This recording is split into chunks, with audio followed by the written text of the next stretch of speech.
In this session, we're going to be talking about the new Zendesk support portal for opening a KBS ticket or a Candy ticket with the Skyvera team. The first step in this process is going to be navigating to supportportal.candy.io from a Chrome browser. When you initially navigate to the website, you'll come to a screen that looks similar to this.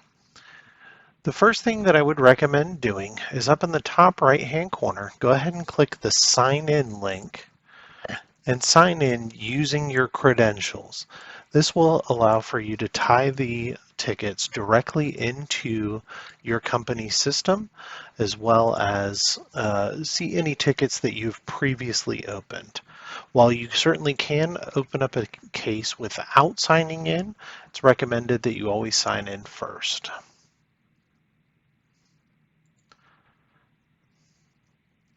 After signing in, you'll see your name up in the top right-hand corner of the screen. There is a create case to the left of that, but before we get into creating a case, the first thing I wanted to show you is there is a knowledge base built into the system here. You have the ability to search for any existing issues that are in here. You also have the ability of navigating based on what topic it is that you're looking into. If you're a UCaaS customer or a CPaaS customer, an MS Teams customer, or SIP trunking as a service, you can start with these various buckets. In the session today, we're going to go into unified communications as an example, and what you'll see is a list of a bunch of different issues that you may be experiencing. Once you've gone through the list, you can certainly select the option that makes the most sense based on what you're calling about, and you'll be presented with an overview of the issue as well as what to do for a solution in this particular case. This is an ever-expanding list, so we do recommend checking here before reporting a problem. If your issue is not listed or you're unable to locate any documentation for the issue that you're experiencing, or maybe you just have a general question, the next step would be to go ahead and create a case to go over to the support team. To do that, you're actually going to click on Create Case up in the top right-hand corner near your profile.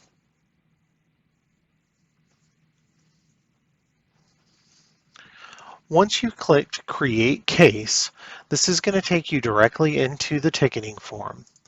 The first field gives you the ability to go ahead and CC or copy somebody within your organization or external to your organization on this ticket. So it's going to automatically include them when any updates happen. It's going to notify them that the ticket's being created. Once you've got the person's CC information in there, this is an optional field, so you don't have to include somebody else. But once you've got all the people that you would like to CC in there, the next step would be to go on to the organization field. Now, most of you are only going to have one organization, but for those of you that do have multiple organizations showing up underneath you, this is where you can select from one organization to the next. Similarly to most ticketing systems, the next field is going to be the subject. This is intended to just be a brief description of the problem, something that you can use to help identify at a glance what's going on in this particular situation. For the purposes of this, I'm just going to put that this is a training test ticket. But what you'll notice is based on what you're typing in, it is also going to select specific articles. So as an example, if I were to say that we were having a calling issue, what you're going to see is it's going to come back with all of the articles that pertain to that particular subject. If none of those, again, match what you're looking for, you can continue on down with the ticket. Under Service, you're going to select which product it is that your ticket is regarding, whether that's UCaaS, CPaaS, or MS Teams. Once you've made your selection, it's then going to ask you to further clarify what it is that you're calling about. So in my subject, I said that this was a calling issue. Let's say it's a voice calling issue, or we could go through and look at several other options in the list. So for this, I'm going to select voice call. The next field down is going to be the description. It's highly recommended that in the description field you provide as many details as you can regarding what the issue is.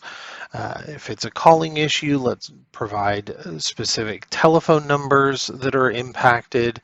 If you have call examples, timestamps, all of those. In addition, if you would like to include your internal ticket number or the name of the customer, this field is searchable. So when you're searching for tickets later on, including things like your internal ticket number in the description or things of that nature will help you locate these tickets on a long-term basis. Once you've got your description in, the next field down is going to be the type. What this is giving you the ability to do is select what type of ticket this is. Is it a general question? Is it an incident? Are you having some sort of problem? Or is it a task for the support team to complete? In this case, we're going to say it's an incident. Directly below that is going to be your priority.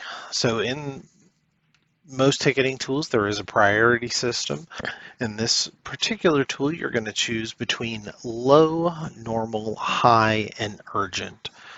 So a low priority ticket would be generally a question that you may have or something like that, whereas an urgent ticket is going to be all systems down, complete outage type situations.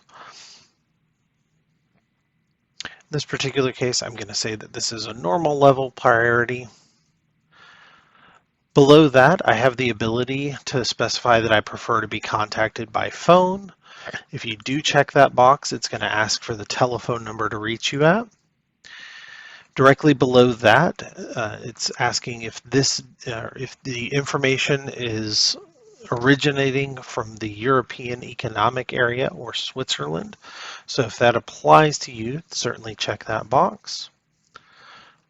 And then the last option is giving you the ability to say that this includes sensitive data such as personal data, personally identifiable information, financial information, things of that nature. So if for some reason you're including that kind of information in this ticket, you do have the ability of going ahead and checking that box so that the appropriate measures are taken into account.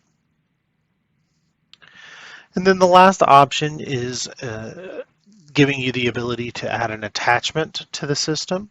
So if you had an Excel file, like a CDR record or something that you wanted to attach, or perhaps you have a PCAP that you wanted to include in the situation, you do have the ability of go ahead and adding those files to the system. They'll show up as attachments here. If you had additional attachments, you could keep dragging and dropping them into the system. Once you're ready, you do have the ability of going ahead and clicking Submit.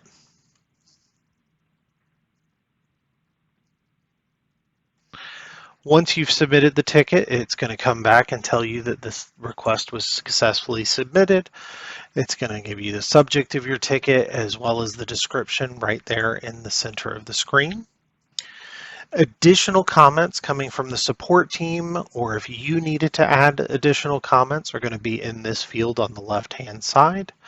And all of the information about your particular case, when you submitted it, the last activity, if there were any CCs, all of that kind of information shows up on the right-hand side of the ticket, as well as your attachment. So if you wanted to open those up or download them, you do have the ability to do so right there. If you wanted to add an additional comment on here, you can click into the add a comment field. You'll notice you do have the ability once again to add any CCs that you would like to this comment. You have the ability of coming in, typing in additional information, as well as attaching additional files to the ticket.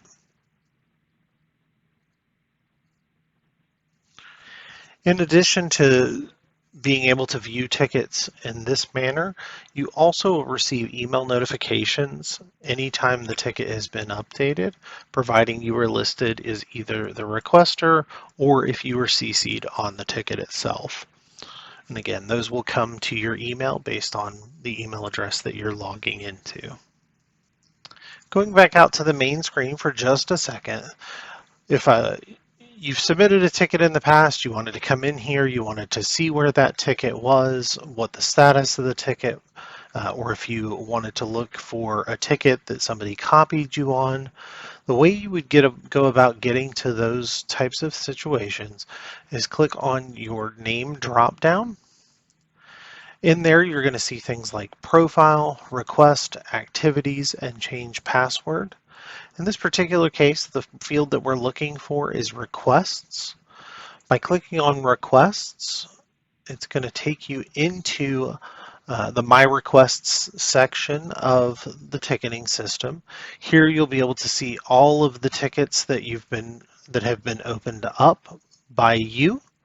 You can see tickets that you were CC'd on.